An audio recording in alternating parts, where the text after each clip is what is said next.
You may have seen a headline claiming Russia's MC-21 just beat the Boeing 737 MAX in some kind of surprise deal. Here's what's actually true. Boeing hasn't been allowed to sell aircraft to Russia since 2022. There's no competing bid it could have lost. As of the most recent count available, only 7 MC-21 aircraft exist in the entire world, and the first production standard version only entered ground trials this past July, ahead of flight testing, nearly a decade after the program's original launch date. That's not a victory lap, it's a country still trying to finish building the plane. But the real story here is actually more interesting than the fake one, and it doesn't need any exaggeration to hold your attention. It's the story of an entire national aerospace industry, cut off overnight from the engines, the materials, and the electronics its flagship aircraft was designed around, and forced to rebuild almost every single system from scratch, under sanctions, while the clock kept running and delivery dates slipped year after year after year. So here's what's actually happening. Before we get into it, if you want the real, verified story behind aviation headlines instead of the recycled clickbait version, subscribe now. This channel checks the facts before it tells you the story, cross-referencing state announcements against independent industry sources every single week. The MC-21 first flew on May 28, 2017, designed from the start to compete directly with the Boeing 737 MAX and Airbus A320neo. It featured a high composite wing, a modern cabin wider than either rival, and a choice of 2 engines, a Western Pratt & Whitney PW1400G, or a Russian-built Aviation PD-14, a dual sourcing strategy meant to give the program flexibility either way. Russia's own aviation regulator certified the Western engine version in January 2022.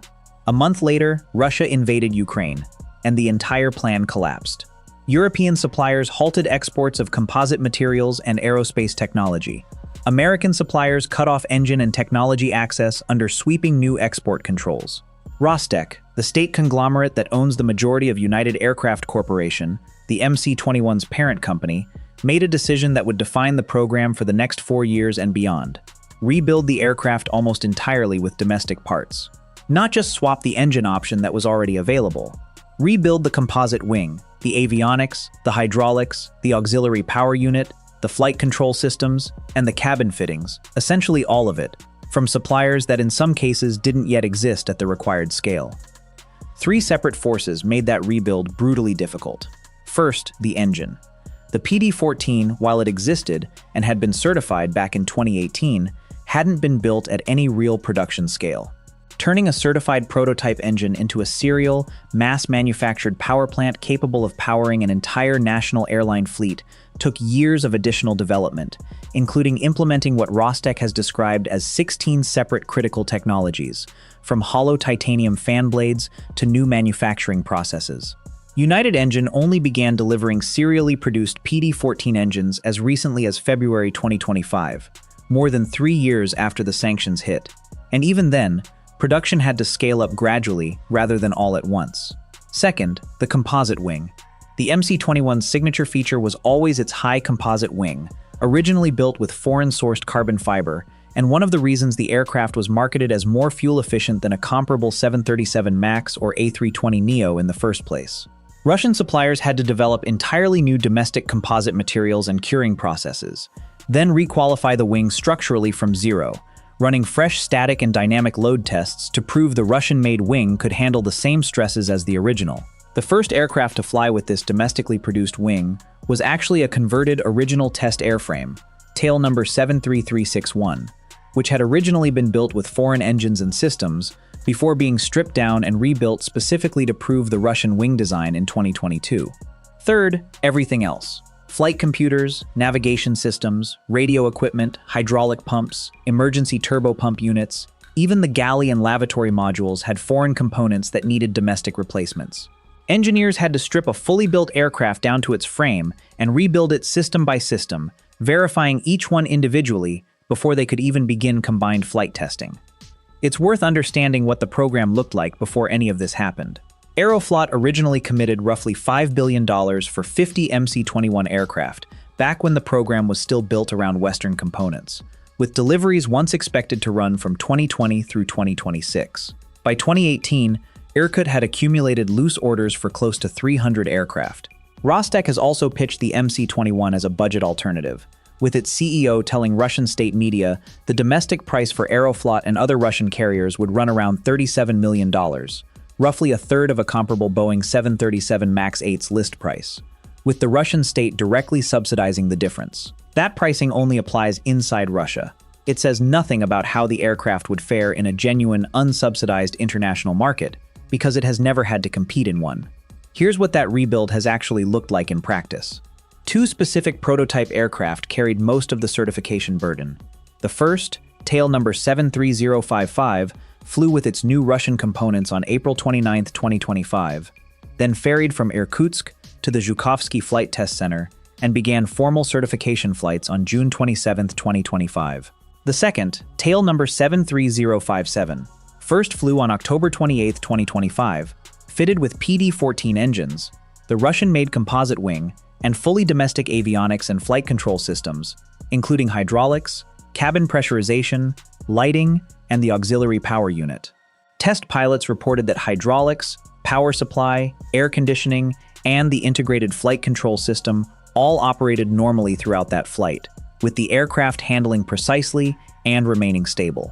Rostec said at the time that certification would accelerate once a second aircraft joined the testing program, splitting the required flight hours and test points between the two jets, rather than relying on a single airframe to prove the whole redesign.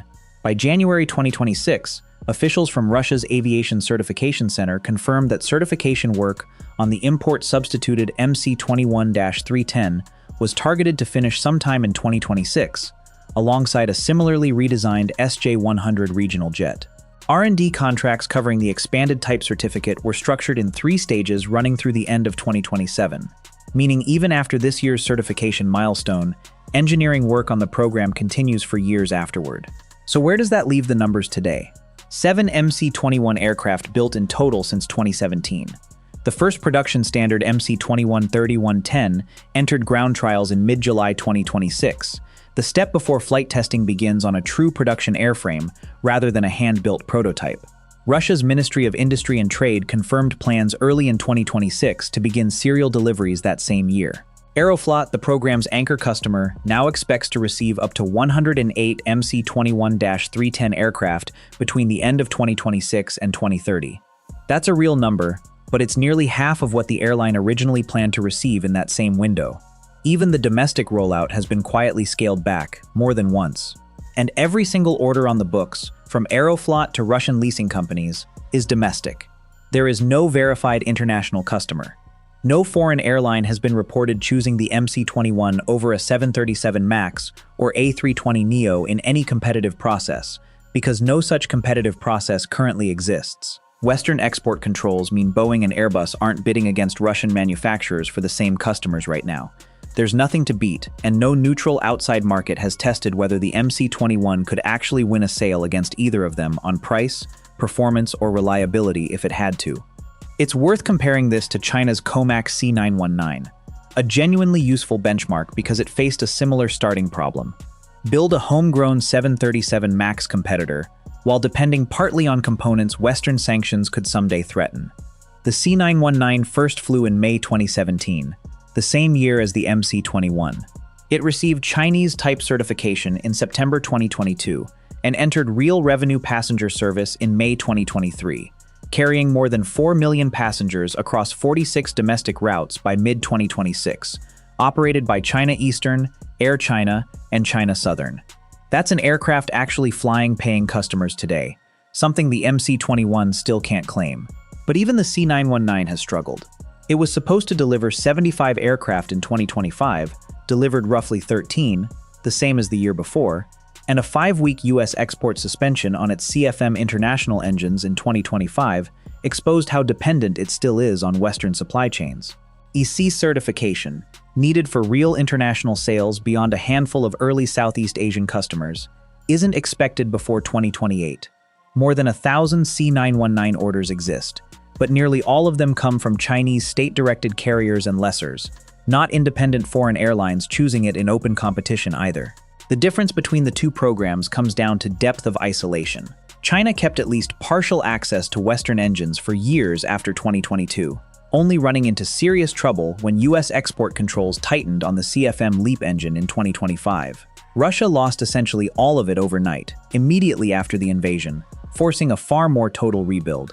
That's why the C919 is flying passengers today, while the fully domestic MC-21-310 is still in certification testing, even though both programs started from the same first flight year, and both face real, ongoing supply chain constraints of their own. None of this means the MC-21 program is fake, or that no real progress has happened. Real engineering work has happened here. A Russian-designed composite wing has been structurally requalified from nothing. A domestic high-bypass turbofan has gone from a 2018 prototype certification to serial production. 2 full prototype aircraft have logged genuine certification flight hours with entirely Russian-sourced systems, from the flight computers down to the auxiliary power unit. That's a legitimate industrial achievement under extraordinarily difficult conditions, whatever you think of the circumstances that made it necessary. But the honest challenges are real too, and worth naming plainly. Certification for the fully domestic version still isn't finished as of this recording, years after it was originally supposed to be.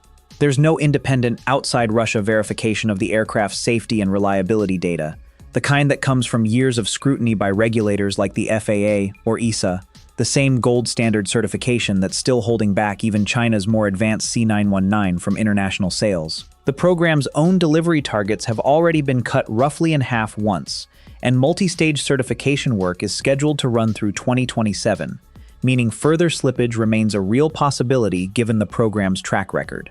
And a project this dependent on domestic-only suppliers, insulated from the global parts and maintenance network that keeps most of the world's airliners flying reliably, is entering territory with very little precedent to judge it against, since no modern airliner program has ever attempted a total supply chain replacement of this scale on an aircraft already in flight testing. So no, Russia's MC-21 didn't just beat the 737 MAX in some deal nobody expected. That headline doesn't hold up under even basic scrutiny, and it's worth being skeptical of similar claims about sanctioned industries generally, since the incentive to spin routine domestic milestones as international victories is obvious and constant. What actually happened is quieter and, honestly, more remarkable. A national aerospace industry, cut off from the global supply chain that every modern airliner depends on, spent 4 years rebuilding its own answer to that supply chain from the ground up, component by component, engine by engine, and is only now, in 2026, approaching the certification finish line it originally expected to cross back in 2022. That's not a story about beating Boeing. Boeing was never in the fight. It's a story about whether a country can build a modern airliner completely alone, without the global parts network, the international safety scrutiny, or the export markets that every other major aircraft program relies on. The answer, so far, based on everything that's actually been verified, is maybe, slowly, at a cost nobody's fully tallied yet, and with the hardest part, proving it can fly safely and reliably for years the way Boeing's and Airbus's aircraft already have, still ahead of it rather than behind it. Hey, before you go, the YouTube algorithm thinks you're going to like this video next, so why not check it out?